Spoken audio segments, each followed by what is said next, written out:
la nariz cómo está conformada, si se acuerdan.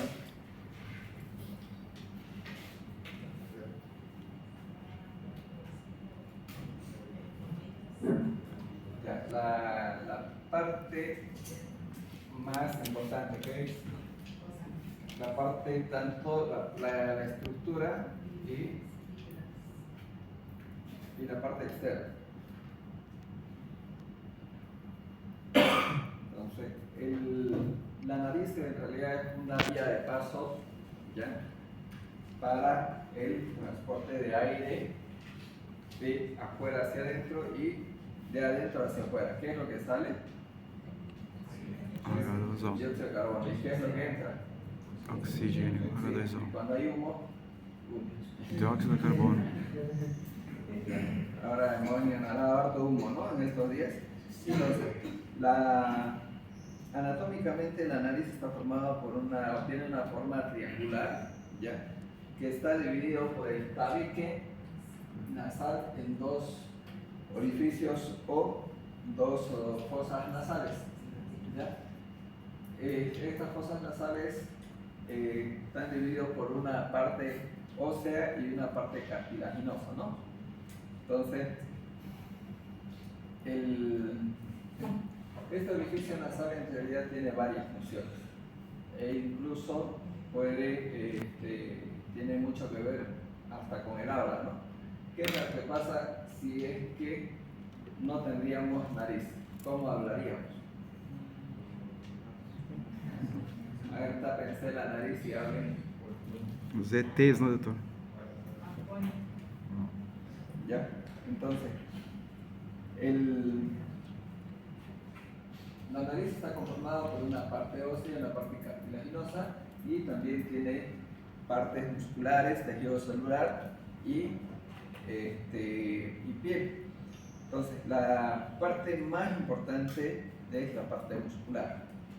La parte muscular es la que le da, en la parte interna sobre todo, la que le da de cierta forma la estructura interna del conducto nasal, ¿ya?, en el que le hace que se formen ciertas ondulaciones para formar los cornetes, ¿ya?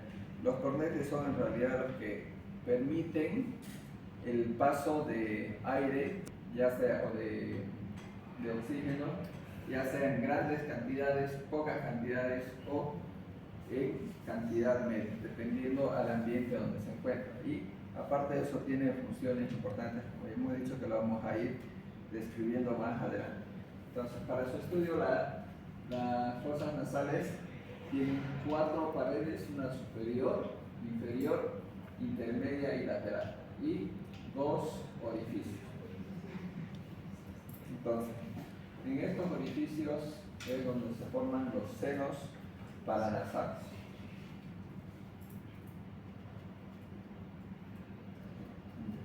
Entonces, los senos paranasales, los más importantes son estos. ¿Qué senos serán? Frontal y estos maxilares. Esto de acá, ¿cuál le creen que es? Etmoidal y esfonoidal, ¿no? Entonces, acá ya está. Ya. Entonces, dentro de estos conductos, estos senos paranasales, estos senos paranasales tienen unos conductos que comunican con las fosas nasales, ¿ya? Es por eso que cuando hay alguna alteración en estos senos paranasales es porque cierta cantidad de contenido mucoso se dirigen o se alojan en estas zonas, ¿ya? Y al producirse una inflamación o un edema en estos conductos se cierran y no dejan salir el moco. Entonces, al no dejar salir o si no sale ese moco, ¿qué es lo que va a producir con ese moco? ¿Qué? Bueno, para que produzca una sinusitis, ¿qué es lo que tiene que haber? Una infección. En el organismo, y me imagino que en cualquier otro lugar, todo líquido que que se retenga en un solo lugar, más aún como el organismo es una parte viva, entonces empieza a producir proliferación bacteriana. Al producir una proliferación bacteriana va a haber una reacción en el organismo que va a hacer que haya a bacterias y anticuerpos. La lucha de esos es lo que va a empezar a producir pus, ¿no? La destrucción celular que se produce a consecuencia de la lucha que hay entre las bacterias y los anticuerpos. Entonces, en realidad, ese líquido que no sale empieza a infectarse y eso es lo que va a llevar a una sinusitis, que la vamos a ver más adelante. Entonces, dentro de los senos paranasales, aquí como ya lo han visto, me he metido el chancho. Entonces, los senos paranasales anteriores son el frontal y el maxilar, y también toma parte del etmoides, y los posteriores lo mismo, el etmoides, los etmoidales son parte anterior y posterior, y los esfenoidales son netamente posteriores. Ya. Este conducto lacrimal está de cierta forma en contacto también con los conductos, con estos conductos. Es por eso que la anterior vez habíamos dicho que cuando uno llora, primero que empieza es a salir, no es moco por la nariz, sino lágrima. ¿Ya?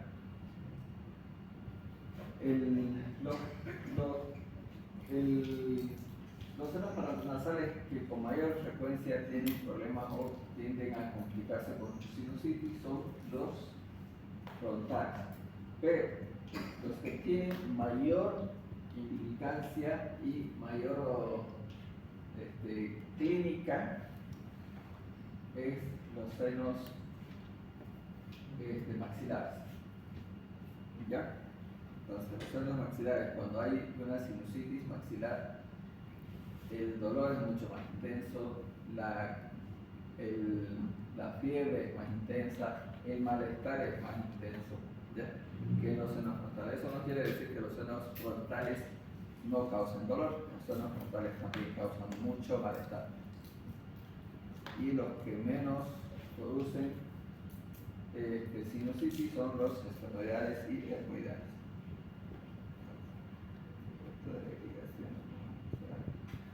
¿Cuál es la función de la nariz? Dentro de las funciones de la nariz están la respiratoria, olfatoria y fonatoria. La respiratoria, cómo creen que es la respiración, que es la función respiratoria? Ya. Entonces, ¿qué es lo que hace en la parte respiratoria? En la parte respiratoria es el que produce el intercambio de gases por la nariz prácticamente. Ingresa oxígeno y sale dióxido de carbono, y lo más importante es que controla la temperatura del aire. ¿Ya? Uno es controlar la temperatura del aire, y como todos tenemos los vellos en la nariz, entonces esos vellos hacen que retengan partículas, ya sea de polvo, partículas extrañas e incluso de ciertos microorganismos en esa zona. ¿Ya? Por eso es que cada cierto tiempo se va secando el moco en la nariz, ¿ya? Y eso se va eliminando. La olfatoria, ¿cuál creen que es la función olfatoria? Gracias a la función olfatoria, ¿qué es lo que podemos hacer? Sentir los olores, ¿no? Y la fonatoria, esa es la fonatoria, ayuda en la voz, ¿ya? Entonces, de cierta forma, cuando nosotros hablamos, dejamos que haya cierta salida de aire por la nariz, que nos permite que la voz sea mucho más clara.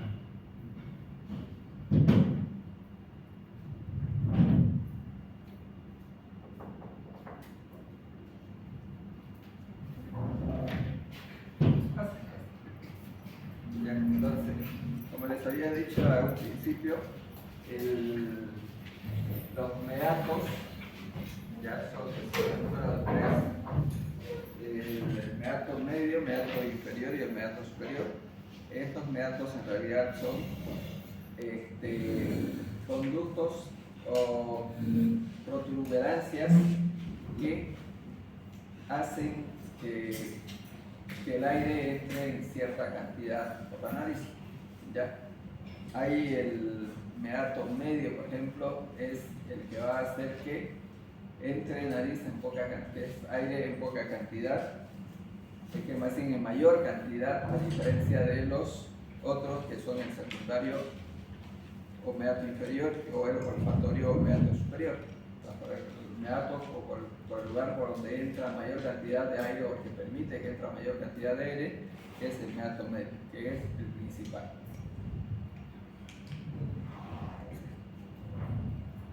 Como ya hemos dicho, acá está la función respiratoria, acondicionamiento de la temperatura del aire.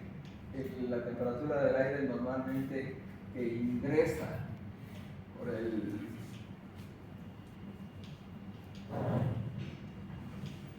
la nariz es más o menos de 32 a 34 grados centígrados.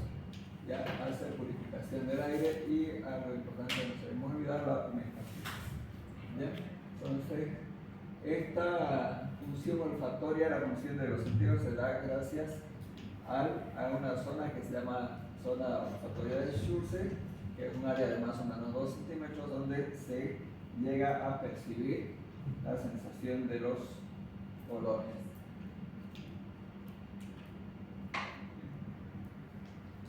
Entonces, ¿cómo se diagnostican las patologías de la nariz? Generalmente mediante la anamnesis, y es algo importante el examen o la clínica. ¿Ya? Generalmente, gracias a la clínica, nosotros nos podemos dar cuenta qué es lo que el paciente tiene en la parte nasal. Hagamos de cuenta que es una paciente que se levanta en la madrugada, empieza a estornudar, empieza a botar un moco casi todos los días, o por lo menos 2 o 3 veces al mes. ¿En qué estaríamos pensando? Y aparte que tiene congestión nasal. Generalmente ese tipo de patología es a consecuencia de una rinitis alérgica, ¿no? Ahora, si el paciente, además de tener esa rinitis, que aparte de tener la rinitis no es frecuente, tiene fiebre, malestar general, lagrimeo por los ojos, ¿en qué estaríamos pensando? ¿En qué? Bueno, podría ser, pero más que influenza es un posible resfrío común, ¿no? Entonces, mucho depende de la clínica para diagnosticar alguna patología. Aunque ahora, con las patologías nuevas que se están presentando, como decía un colega, las enfermedades virales ahora están viniendo como le da la gana.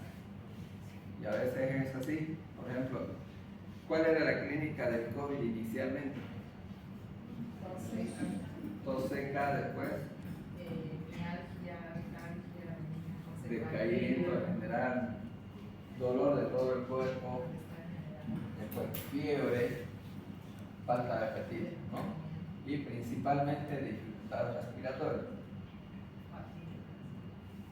Después de un cierto tiempo, después de la primera etapa o la primera fase de COVID, en la tercera creo que ha sido, el paciente no venía tanto con tos, el paciente venía con diarrea.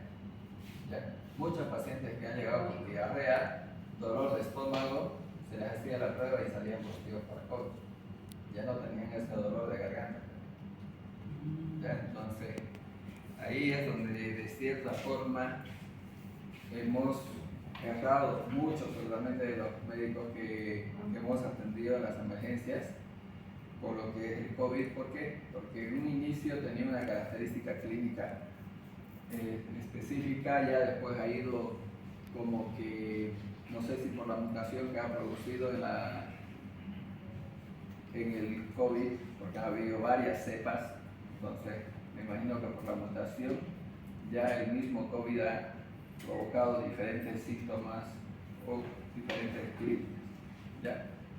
Entonces, de todas maneras, es importante tener ciertos criterios clínicos para poder diferenciar entre lo que es, por decir, una neumonía, una rinitis, un resfrío común, una bronquitis, que es importante, pacientes asmáticos. ¿Ya?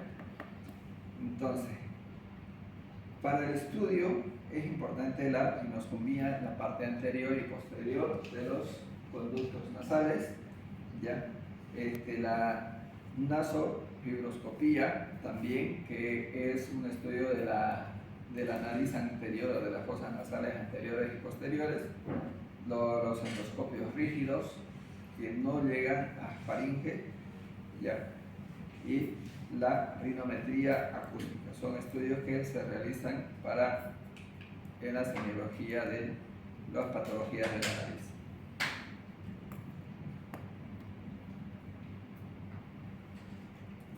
Entonces, dentro de lo que es la función nasal todavía,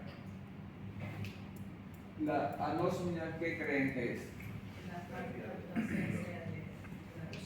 La hiposmia, disminución. Y la cacosmia, de la respiración, ¿o no? La anosmia, ¿qué es? ¿Ausencia de qué? Percepción de los olores. ¿Ya? Y la hiposmia, disminución. Y la cacosmia, una exageración. la cacosmia es una alteración en la percepción del olor, pero en este caso normalmente la persona tiende a sentir malos olores. ¿Ya? A veces uno se echa perfume y la persona siente, la persona va a sentir que es un olor malo. ¿Ya?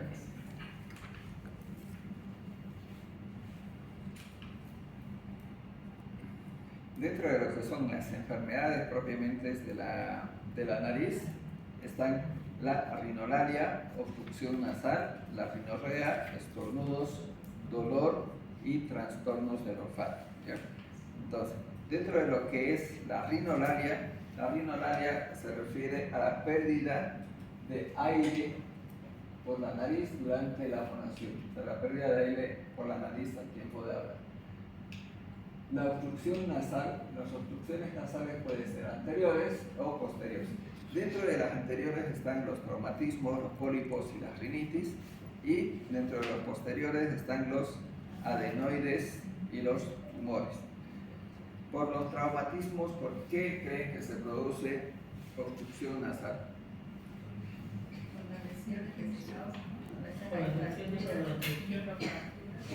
Ya, una fractura, ¿en qué puede influir?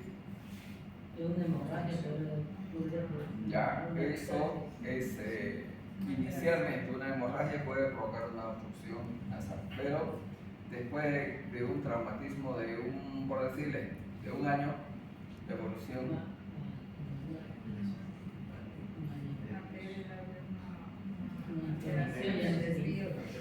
hay muchas personas que debido al desvío que se puede provocar en la nariz, debido a un trauma, después de cierto tiempo empiezan a tener obstrucciones de la nariz, o pacientes que empiezan a roncar mucho, o apneas del sueño. ¿Eso a qué se debe? Las personas que tienen este problema generalmente se produce porque al tener una alteración en la anatomía debido a una fractura en la parte ósea del hueso, ¿ya? que es del hueso de la nariz, puede disminuir el pasaje de aire por uno de los conductos. Ya posiblemente la persona simplemente esté respirando por uno de los lados. Entonces, cuando hay alguna secreción, alguna inflamación en el conducto, por seguridad, por el edema que se produce sobre todo a nivel de los cornetes, ¿ya? Estos conductos se van a obstruir y el paciente no va a poder respirar, ¿ya? Entonces, en estos casos, el tratamiento termina siendo en algunos casos quirúrgico, ¿ya? Ahora, ¿qué es lo que pasa si el paciente ha tenido el problema cuando era delgado y el paciente engorda? ¿Va a mejorar, se va a mantener así o va a empeorar? Va a empeorar. Entonces, los pacientes gordos ya de por sí tienen problemas de apnea del sueño, ¿ya? Y cuando la persona tiene lesiones o fracturas en las partes óseas, la dificultad respiratoria va a ser mayor. Entonces, los pólipos son carnosidades en realidad que se producen en los huesos, que es en los conductos nasales, ¿ya? Que de cierta forma, según el tamaño que tengan, como los pólipos siempre van a tener un cuello, ¿ya? Al tener un cuello, estos son móviles. O sea, al tiempo de respirar, estas personas van a hacer que el pólipo se mueva y en algún momento estos llegan a inflamarse también, o la misma nariz se inflama y va a ir a obstruir la nariz como un cuerpo extraño, ¿ya? Y las rinitis pueden provocar obstrucción netamente debido a la inflamación, ¿ya? La rinitis se produce por una reacción alérgica a algún tipo de alergeno. Los alergenos son variados, ¿ya? Puede ser desde alergenos que se producen por ácaros de animales, o simplemente el polvo que hay o el polen en las flores sobre todo, ¿ya? Pueden provocar rinitis. Las rinitis o las alergias, en realidad todo proceso alérgico lo que hace es producir un tipo de edema, ¿ya? Las obstrucciones posteriores, ¿ya? Se producen por adenoides. Los adenoides son como tumores, son tumores prácticamente tumores benignos, ¿ya? Que no son malignos, que de cierta forma al aumentar de tamaño pueden llegar a producir obstrucción, y lo mismo que los tumores. Los tumores, ya sean benignos o malignos, van a llegar a producir obstrucción dependiendo al crecimiento que hayan tenido. Entonces, la rinorrea. Las rinorreas también pueden ser anteriores o posteriores, ¿ya? Entonces,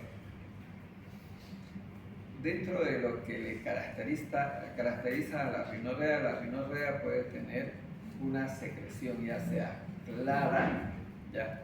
de mucosa propiamente dicha, o ya sea un moco como el que se ve acá, un moco concentrado, ¿ya? Verdoso o amarillento, debido a la fase en la que esté el paciente. Este paciente, por ejemplo, está en una etapa viral, o está en una parte bacteriana, creo. Bacteriana. ¿Por qué? Verde, né? En realidad, todas las características tienen producción de moco.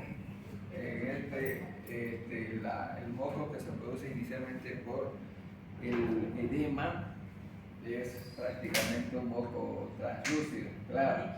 En este caso ya es un moco verdoso o un moco amarillento, debido a que ya hay destrucción celular, ¿ya?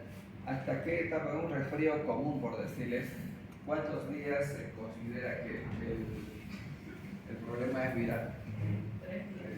3 días. Después del tercer día, ¿qué estamos pensando? Bacteriano. ¿Ya? Después del tercer día ya está indicado utilizar antibióticos. ¿Por qué? Porque ya se considera que después del tercer día el paciente ya se ha sobreinfectado y ya se le considera bacteriano. ¿Ya? Por eso es que en muchos de los casos, si alguno de ustedes tienen hijos chiquititos o hermanos chiquititos, los llevan a los hospitales, ¿qué les dan? Ahora ya se han acostumbrado a resfriolito, resfrianex y cosas que son a base de paracetamol y ibuprofeno, ¿no? O corticoides,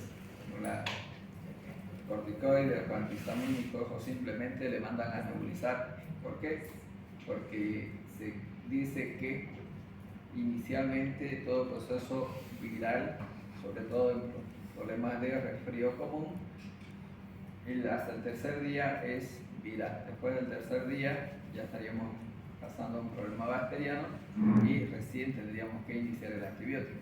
Todo problema viral, el tratamiento es clínico, sintomático, ¿ya? Por eso es que también posiblemente ha habido mucha cantidad de muertes cuando ha habido el COVID. ¿Por qué? Porque la Organización Mundial de la Salud, ¿qué es lo que indicaba? Tratamiento sintomatológico. Entonces, inicialmente a todos les dábamos lo que se les hacía era hidratación antipirètica, prácticamente. Entonces, el moco, como habíamos dicho, puede ser seroso, ya, mucoso o purulento. Puede ser uni o bilateral. Los estornudos se producen generalmente por patologías, ya sean virales, ya, o los virales son a consecuencia del resfrío común, ya, y los otros son por alergia, ya. Los síntomas dentro de lo que son las patologías nasales están las nasofrontales, la mejilla o dientes y en el centro del cráneo. Estos síntomas generalmente son a consecuencia de problemas sinusales. ¿Ya? Dentro de los problemas sinusales, el dolor nasofrontal es debido al ¿qué seno está en esta parte? Seno frontal y los senos etmoidales que están por detrás. ¿Ya? Entonces, clínicamente una sinusitis, ¿qué es lo que les va a llamar la atención cuando usted le llegue a un paciente que sospecha que tiene sinusitis frontal?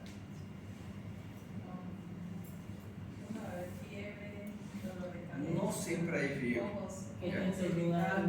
No siempre hay fiebre, pero sí va a haber bastante dolor de cabeza. Antecedente generalmente los pacientes que tienen sinusitis o que tienden a hacer sinusitis son alérgicos, ya que cursan con problemas de rinitis, y lo otro es que hayan tenido algún problema respiratorio anteriormente, como un resfrío o algún problema orofaringeo.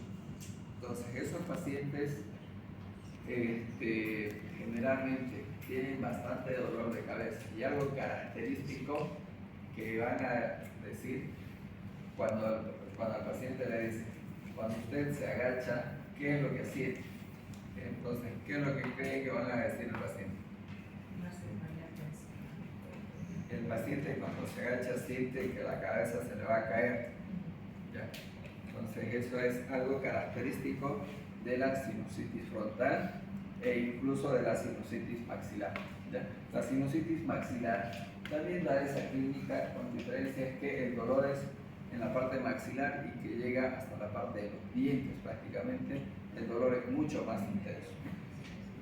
Y la sinusitis esfenoidal de la sinusitis estenoidal, que es muy poco frecuente, el dolor se va a sentir en la parte posterior. Bueno, esto ya lo hacemos.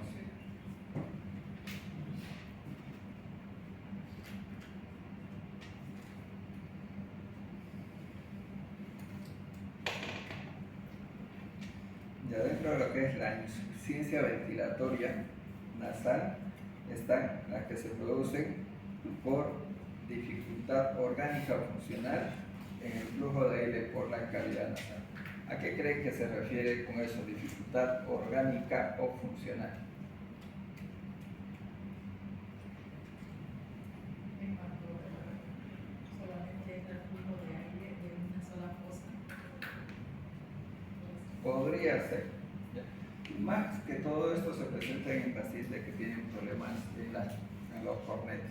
¿Ya? Hay algunas personas que tienen los cornetes bastante grandes, entonces estas personas siempre van a tener problemas respiratorios. ¿Ya? E incluso hasta el habla es diferente. ¿Ya? A eso es lo que se refiere con la dificultad orgánica o funcional, debido a que algo que tienen ellos en sí es lo que provoca esa dificultad para respirar. ¿Ya?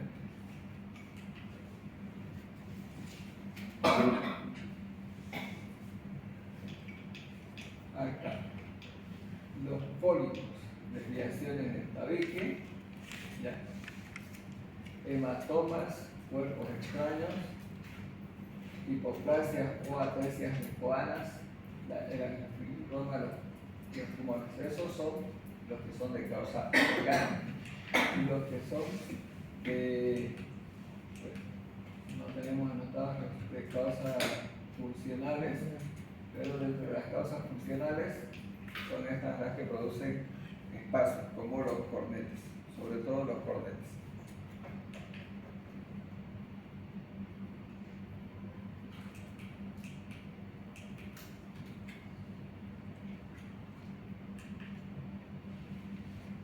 Entonces, los pólipos, ya habíamos dicho que los pólipos son como unas carnosidades que cuelgan prácticamente en las paredes de la nariz, que según a lo que van aumentando de tamaño van produciendo o van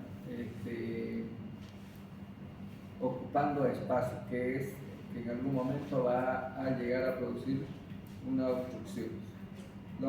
Las desviaciones del tabique nasal generalmente se producen por traumatismo.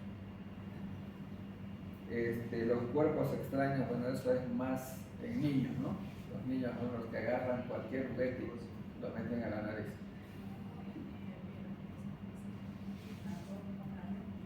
La hipertrofia de los cornetes también está presente. ¿Ya?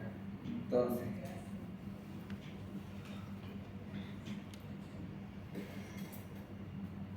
¿cuál es la sintomatología de estas patologías obstructivas? Como su nombre indica, es una dificultad para el pasaje de aire por la nariz. ¿Ya? En realidad, todas estas patologías obstructivas o que te producen insuficiencia en la ventilación, lo que van a hacer es, de cierta forma, por la causa que sea, van a provocar a que haya un pasaje de aire por la nariz con dificultad o en poca cantidad. El diagnóstico es mediante la anamnesis y el examen clínico. Se puede identificar ciertos tipos de patologías, sobre todo las partes que son tumorales, con tomografías o algún estudio de los senos paranasales directamente, como la rinoscopía.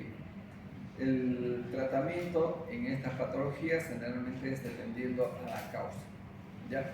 Como ya hemos dicho, los problemas, por ejemplo, si el problema es una rinitis alérgica, ¿cuál sería el tratamiento? ¿Cuál? Antialérgicos o pues, dentro de los antialérgicos están los antihistamínicos y los corticoides, ¿no? Se puede combinar incluso entre los dos. ¿Ya? Y si es que es un pólipo, el problema histeresis del pólipo.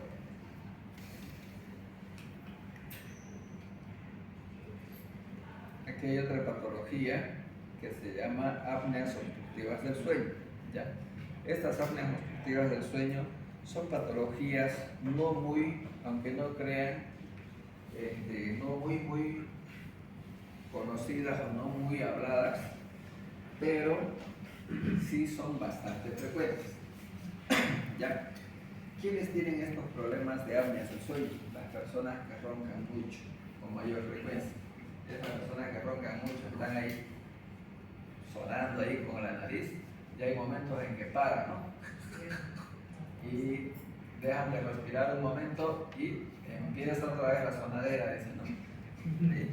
Entonces, esas personas son las que tienen ese problema. ¿Ya? Entonces, las apneas del sueño son ausencias o reducción en el 90% o de 10, al menos hasta pueden llegar hasta 10 segundos teniendo paradas respiratorias. Entonces, en estas personas que tienen mayor a 10 segundos de parada respiratoria es ya de tener bastante cuidado. ¿Por qué? Porque estas personas pueden hacer una parada respiratoria definitiva. ¿Ya? Entonces, entonces, como les decía, ¿quiénes son más propensos a estos? Las personas que roncan mucho, ¿ya?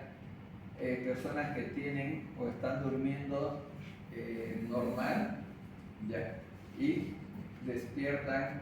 ¿Por qué?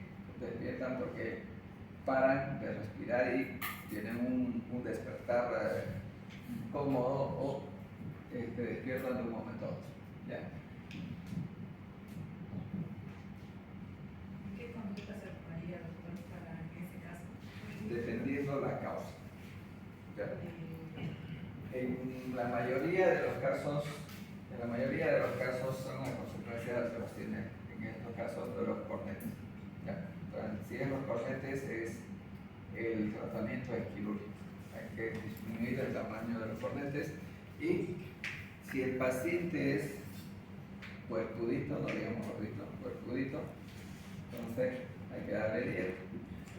En el mayor de los casos, entonces, sería la conducta a una cirugía. Porque puede ser Dependiendo la causa. ¿Ya? Hay personas que son alérgicos casi constantes, ¿ya? Sobre todo en la noche. Esas personas que tienen rinitis alérgica igual pueden tener apnea del sueño. ¿Ya? Doctor. Entonces, esas personas no el tratamiento no es quirúrgico, sino es con medicamentos. Doctor, en caso de una persona anciana que tiene una patología de fumar muchos años, la persona, no sé si roncaba, pero durmió y no levantó más, murió. ¿Puede ser también eso o no? Una dentro de las causas de parada respiratoria están estas, pero generalmente si la persona no tenía esa patología, entonces tiene que ser otro problema. Generalmente estas personas tienen que tener periodos prolongados de apnea de sueño, ya que no les aparece de un momento a otro. No todas las personas que roncan tienen este problema. ¿Ya? Hay personas que roncan por el hecho de que están en mala posición.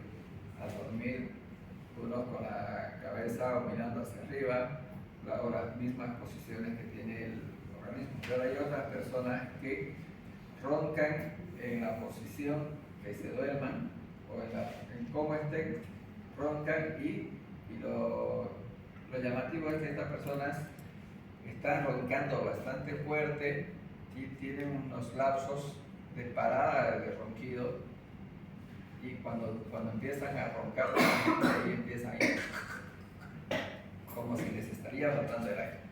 ¿Ya? Entonces, a eso es lo que se llama las apneas del sueño. Doctor, ¿y los minutos de parada respiratoria pueden evolucionar más? De un minuto a 10 minutos.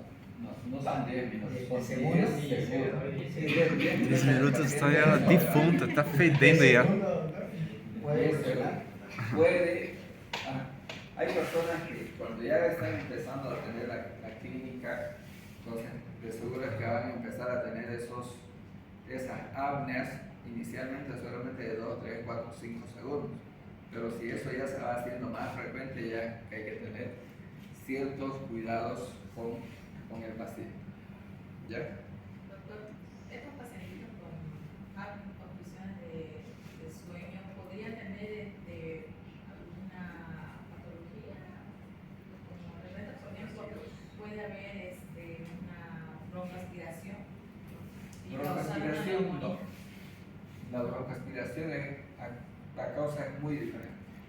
¿Qué otros pacientes tienen estos problemas de apnea del sueño que es frecuente? Es el estrés, que es un estudio que se está haciendo. Se está viendo que las personas estresadas también pueden tener apnea del sueño bastante prolongados. No sé si es porque toman bastante ansiolíticos o simplemente es el estrés lo que les lleva a eso. ¿Ya? Entonces, la broncoaspiración se da generalmente porque ha habido un reflujo, ¿ya? Entonces, e incluso cuando la persona está con saliva en la boca, esa saliva entra a la parte bronquial, ¿ya? La parte bronquial, si entra, te va a producir un broncoespasmo, pero no muy marcado. Y generalmente la persona puede despertar tosiendo. Pero si es un contenido gástrico que regresa hacia la parte bronquial, con seguridad que eso te va a llevar a un broncoespasmo más marcado y que te puede provocar, y eso sí te puede llevar a la muerte. ¿Ya? Entonces, las causas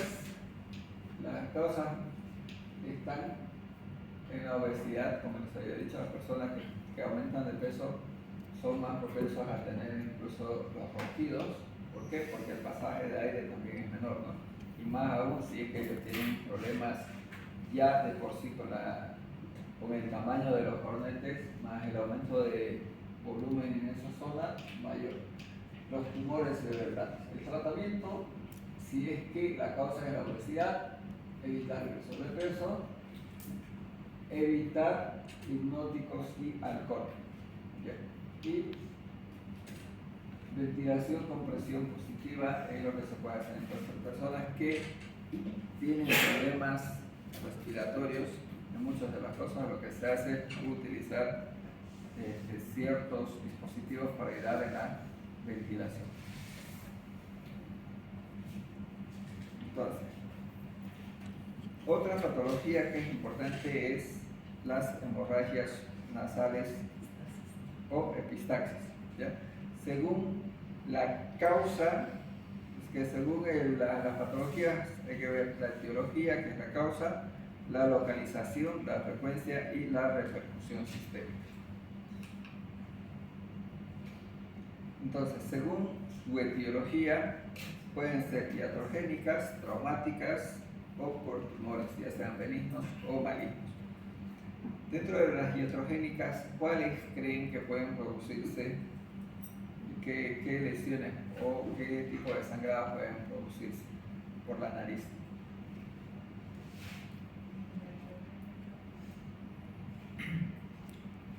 Actualmente el hecho de que, bueno, las hipertensiones te pueden causar epistaxis, sí, ya, pero en este caso estamos hablando de las lesiones iatrogénicas.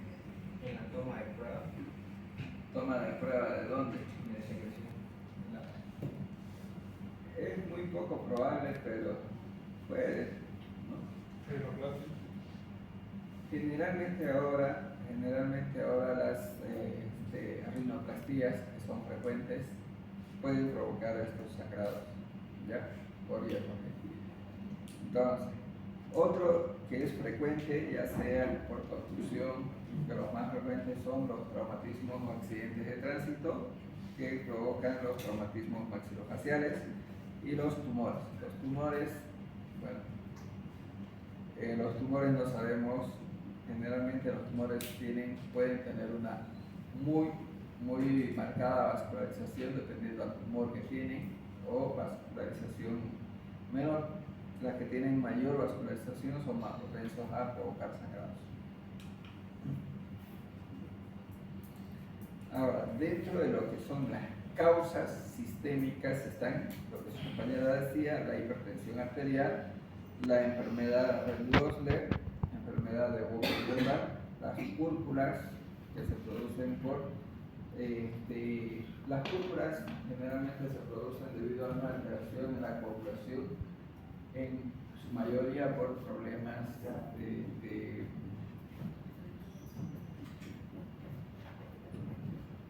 leucémicos, ¿no? La hipertensión arterial. ¿Cuál creen que es el tratamiento cuando hay una epistaxis por hipertensión arterial?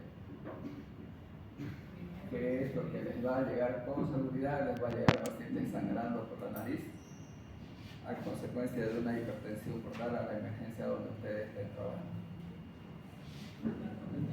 Sería disminuir la presión arterial. Es la conducta en realidad es disminuir la presión arterial, ¿ya? Hay muchos que lo que hacen es meterle tapón y nunca paran el sangrado. ¿Por qué? Porque no han bajado la presión, ¿ya? Lo importante, pueden hacer las dos cosas, meterle tapón y bajarle la presión, y con seguridad te va a dar un buen resultado, ¿ya? Entonces, en las púrpuras, dependiendo de la causa, las púrpuras pueden ser a causa de problemas plaquetarios o alteraciones en el tiempo del tromboembólico.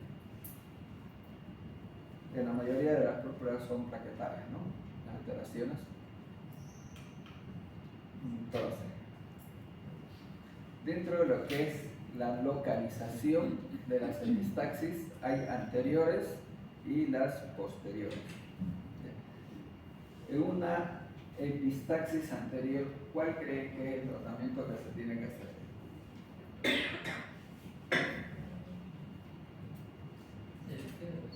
Ahí sería tomar la presión, pero con la cabeza inclinada hacia adelante. ¿Por qué no hacia atrás?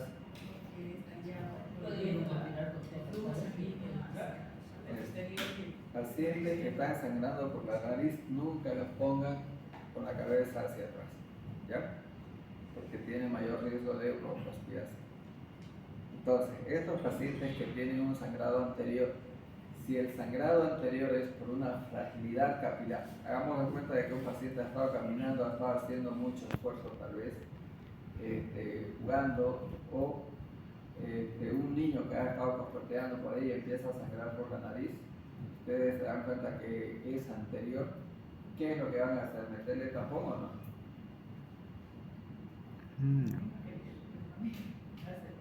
Ya. Entonces, ¿qué es lo que normalmente, inicialmente, qué es lo que se hace?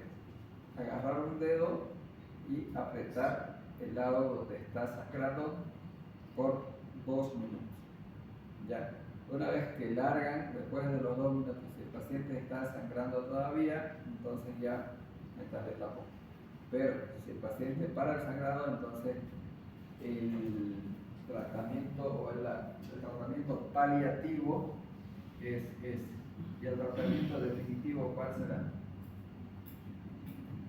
Cuando hay fragilidad capilar, lo que se hace es una cauterización. Eso lo hace cirugía, ¿no? El otorrinolaringólogo que generalmente lo hace. ¿Ya? Hay una sustancia que se llama de plata, o hay otras también que utilizan para cauterizar eso. ¿Ya? No es lo que, o sea, no es un electrocauterio que se utiliza para quemar, no es una sustancia. ¿Ya? Y en el sangrado posterior, ¿qué es lo que harían ustedes? ¿Qué es un sangrado posterior? No, ustedes son los médicos. Como cuando van a la cancha a jugar, van a la cancha, están jugando, por decirle, medicina interna con traumatología. Le dan la patada a uno de los jugadores, se dobla la rodilla o se fractura y dicen, llamen al traumatólogo, ¿no?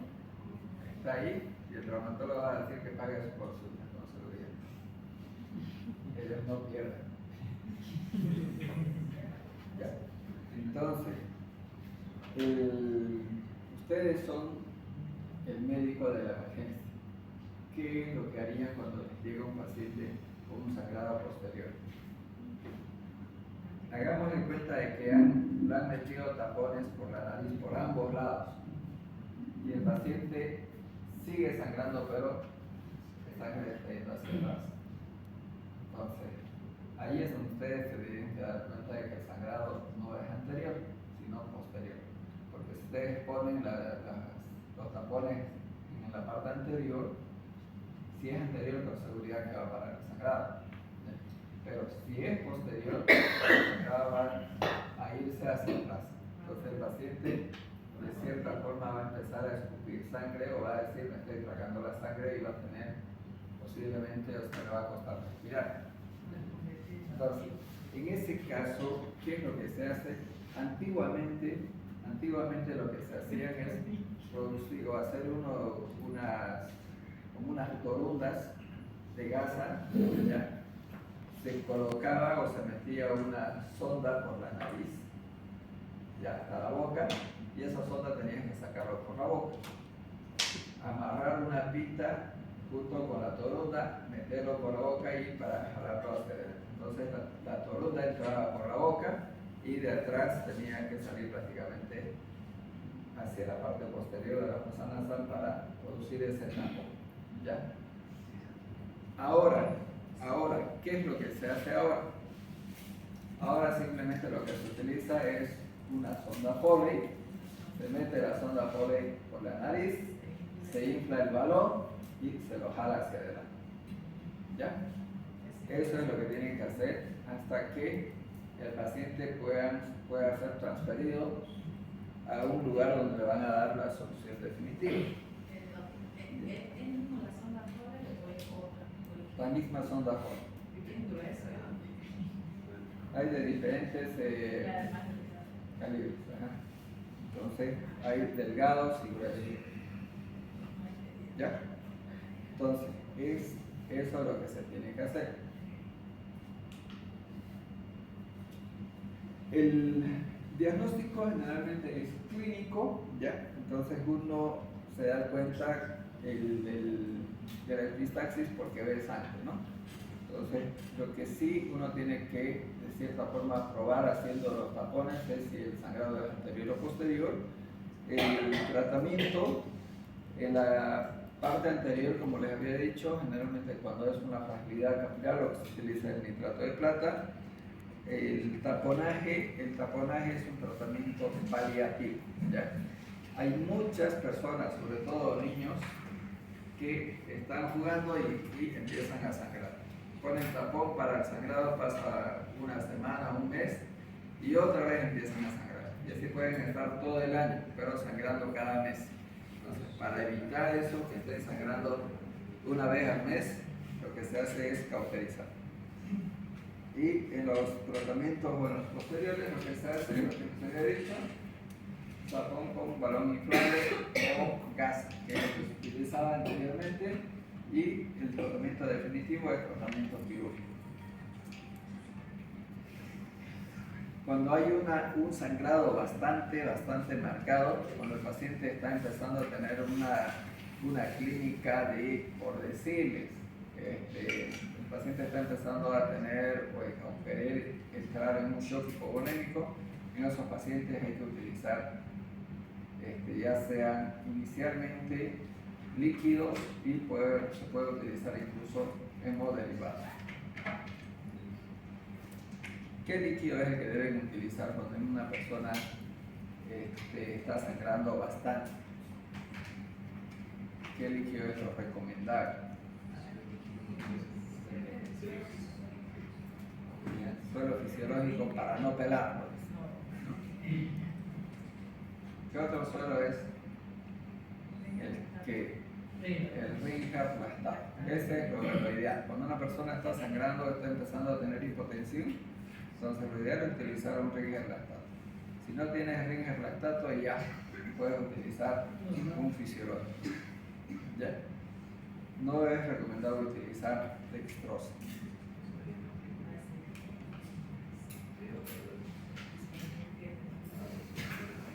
Dentro de lo que son las rinitis inflamatorias están todo lo que son las que generalmente se producen por inflamación. ¿Ya? Dentro de las causas que producen inflamación están las rinitis por alergia, las rinitis que son inflamatorias pero que no son por alergia, como los resfríos, que son virales, las rinitis por alimentos. De cierta forma, las rinitis por alimentos son también un tipo de alergia, ¿no? Entonces, la rinitis profesional no alérgica, ¿a qué creen que se refiere eso? A un especialista con alergia, ¿no? Ya. Entonces, la rinitis profesional es al lugar donde el paciente o la persona trabaja. ¿Ya? Hay muchos lugares, por ejemplo, hay personas que trabajan en ambientes con bastante o calor o bastante frío. Entonces esas personas pueden llegar a tener estos problemas de inflamación por la temperatura en la que están trabajando. La rinitis hormonal, ¿ya? Entonces, todos estos son procesos inflamatorios que se dan a diferentes causas. ¿Ya?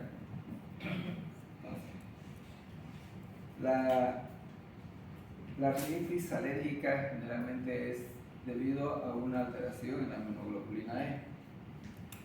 Los síntomas, la mayoría de las personas con rinitis, ¿qué es lo que van a tener?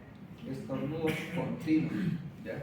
Estornudos en salva se llama, y una secreción acuosa. Generalmente estas personas van a tener cierta dificultad respiratoria debido al edema que se tiene, y el edema va a llevar a una congestión nasal. El diagnóstico en anamnesis y el diagnóstico definitivo es determinación de la inmunoglobulina E. El tratamiento, dentro de lo que es el tratamiento de los problemas alérgicos o a consecuencia de la rinitis alérgicas, están los corticoides y los antihistamínicos.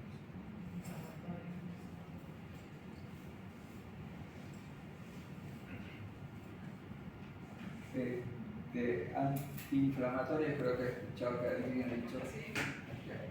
¿Por qué utilizarías antiinflamatorios? Porque para que pueda respirar mejor, y la antihistamínica es para la alergia.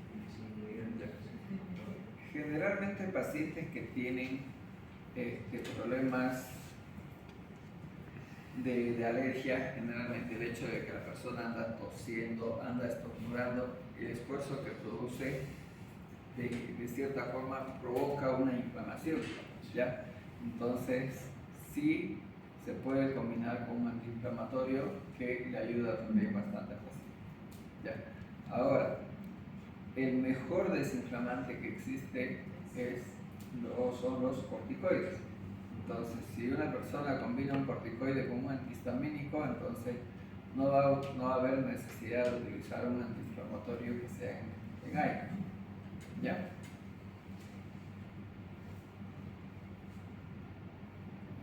¿Qué corticoides conocen?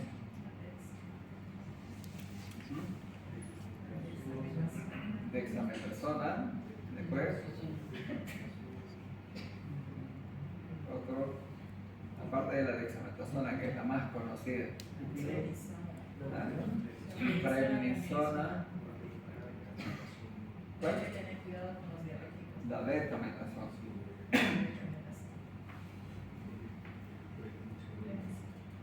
la prednisolona también, ¿no? Y los antihistamínicos, Antifluidez, igual. no, el La antifluidez no es antihistamínico. el arenquín. El alergín, sí. ¿Cuál es la composición del alergín o qué es su nombre genérico? Ese es el ¿Alergín? No, el alergín es nombre comercial.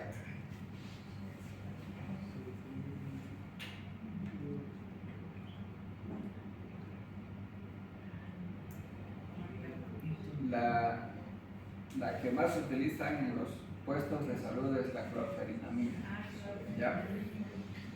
Con nombre de Sinalef, ¿no? Entonces, el alergín, si no me equivoco, es la cetiricina. ¿Ya? La clorferinamida es ¿ah? Parece que el alergín tienes esa. El alergín, la clorferinamida. Creo que sí. Ya.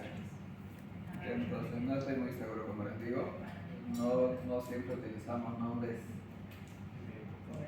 comerciales. Yo los que utilizo me las memorizo, pero no todos los nombres comerciales me las sé. Ya.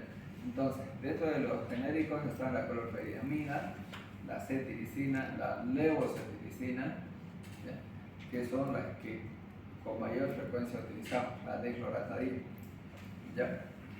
Entonces, esos son antihistamínicos que se pueden combinar corticoides con antihistamínicos.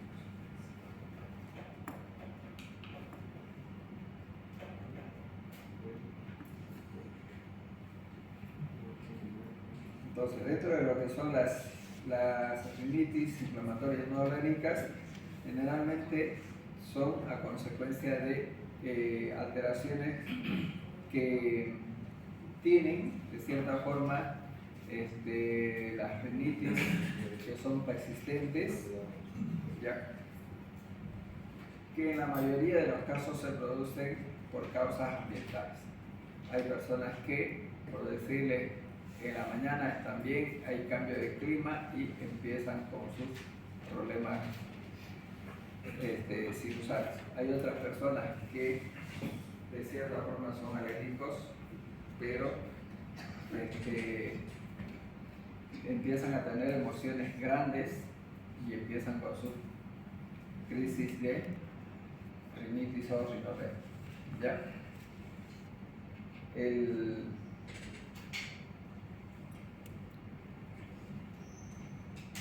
¿Qué es lo que hay que diferenciar con estos pacientes? Son la rinitis por medicamentos.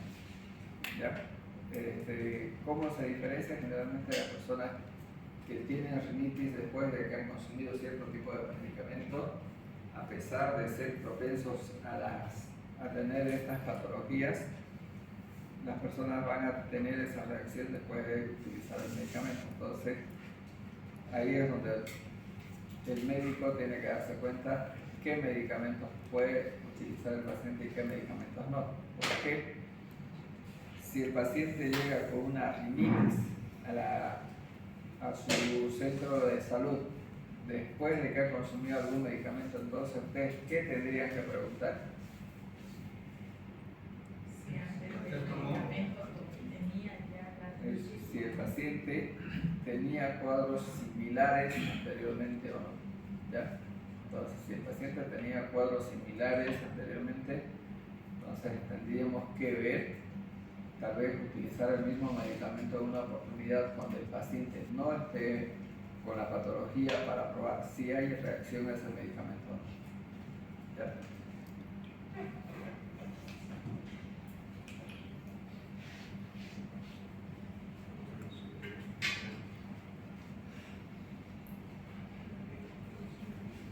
Dentro de las patologías todavía de los problemas nasales o rinosinusales están las rinitis agudas que se producen por problemas infecciosos.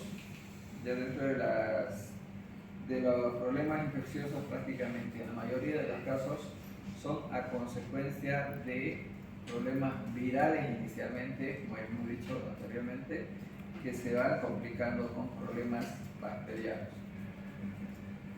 Entonces, dependiendo a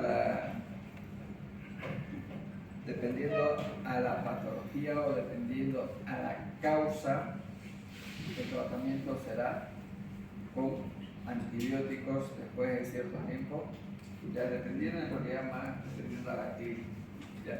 Si el paciente simplemente tiene problemas tal vez nasales, utilizaremos antibióticos que curan solamente gram positivos.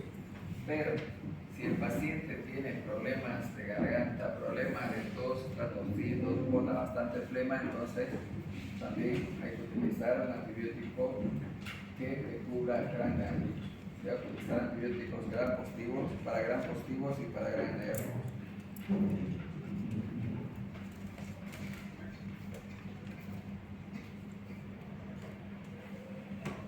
Bueno, esta es la parte de las, como ya estamos en hora, estas son las